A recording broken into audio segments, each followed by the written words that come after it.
for the curtain jerker. The first subject we are going to talk about is the subject that ended AEW Dynamite this week. A returning Kenny Omega came back to Winnipeg, told us that he was 24 hours away from dying due to diverticulitis. And thank goodness he got to the hospital in time, but he is still nowhere near healed. He might need to have surgery, might need to have a colostomy bag. We do not know when that man can come back or if he ever will come back, but he came back to the ring to talk to his fans, to give us a friendly hello, an update on what was going on. And then he was brutally attacked by the Elite, by Jungle Boy Jack Perry, the scapegoat, by Okada, by Matt and Nick Jackson.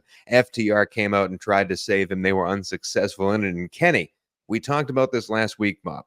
I told you that he was going to come back and we were going to see who the next challenger was to the Elite. We did not get that. We got the Elite standing tall again. But we both agreed that there was no way that Kenny Omega would get physical in this ring because this is not a fake. This is not a story. Yeah. This is a shoot injury, a shoot situation that he is dealing with.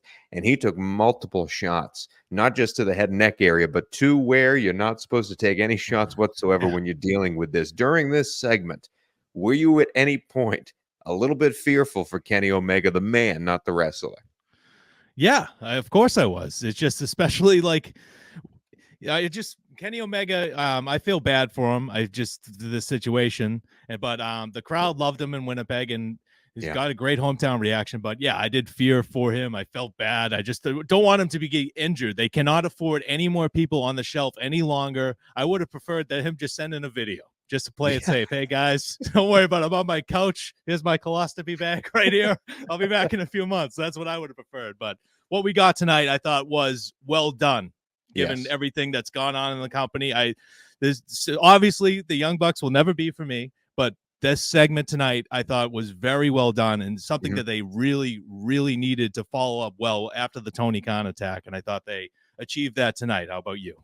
I agree completely. I thought it was extremely well done. I truly despise these men now. You know what I mean? Like it's not just wrestling stuff. Like I am genuinely angry with what they did to Kenny Omega, but I'm a little bit fearful of it because again, it was a wrestling bit, but he did take physical activity to something that again, I cannot stress enough. He was dropped from a stretcher onto pavement. Like you can't protect that, especially when you're dealing with what he's dealing with. You just got to hope it works out. And they were very much playing with fire in this segment. And I hope nobody got burned, but it was an effective segment in the long run. I did love how the beginning of the show, Tony Khan comes on and delivers a message and they cut him out and cut to Matthew and Nicholas Jackson. We are seeing the next version of the Young Bucks and the Elite. And I'm very much enjoying this bad boy run that we are going on. It feels not to, I never like when young NBA players are compared to Michael Jordan, but this feels a little NWO-ish. They're taking over the show. They're running the authority. They're beating everybody up every week. They have yet to see a challenger. They have yet to see Sting coming down from the rafters to step up to them. They're adding people every week, it seems, and I don't think they're done adding people. So I am excited to see what the future holds. And I mean, you said the Young Bucks aren't for you, but the scapegoat, Okada, these guys looking more powerful, more important in your eyes. Yeah, Jack Perry is the one that has come out of this looking the best to me. Just you think so? Just the video. That's the only benefit I took from that video is that Jack Perry really did nothing wrong besides say a comment that was not worthy of CM Punk attacking him. That was my takeaway from that video.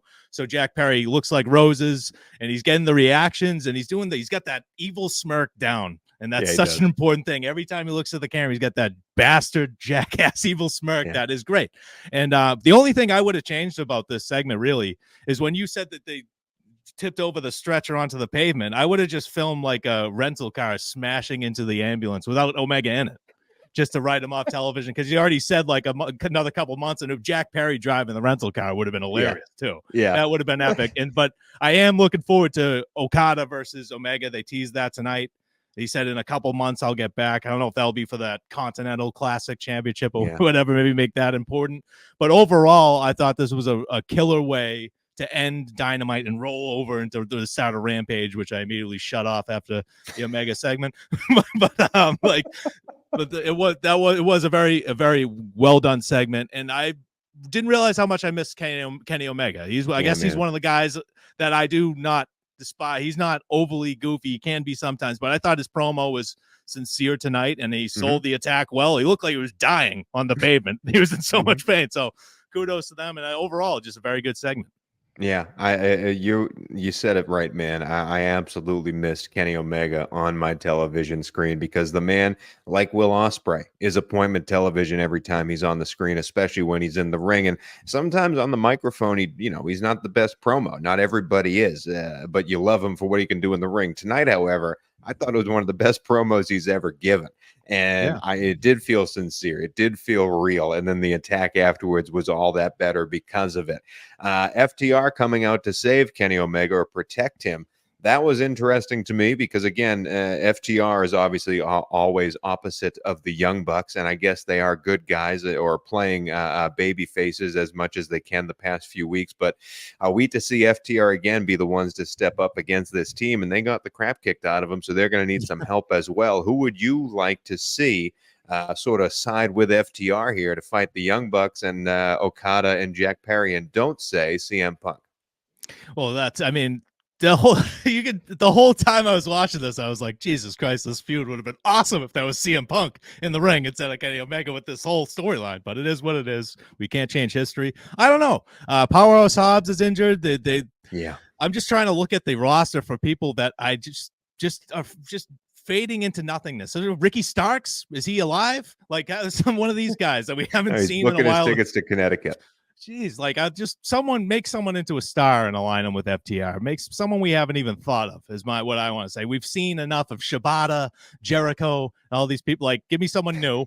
You have a roster of 85,000 wrestlers. Like, let's try something new here. But I'm a little tired of FTR versus the Young Bucks, to be honest with you. That's one thing. Another thing I would have changed. I would have had another team come out, or just Copeland or anyone else. That's why I was interested. FTR was the ones that can't come out because they usually do a good job of bringing those guys together. They have an epic feud and then they're separate for 6 months, and then you really want that feud again. But they're the ones back, and I think it's got to be Hangman, man. I do think Hangman Adam Page is the one to come back, even though Swerve is his main rival right now, and Swerve has the belt, and that's another storyline Hangman can step into. But I do think it's going to be Hangman to bring him to fight off the Elite here, but we shall know in due time.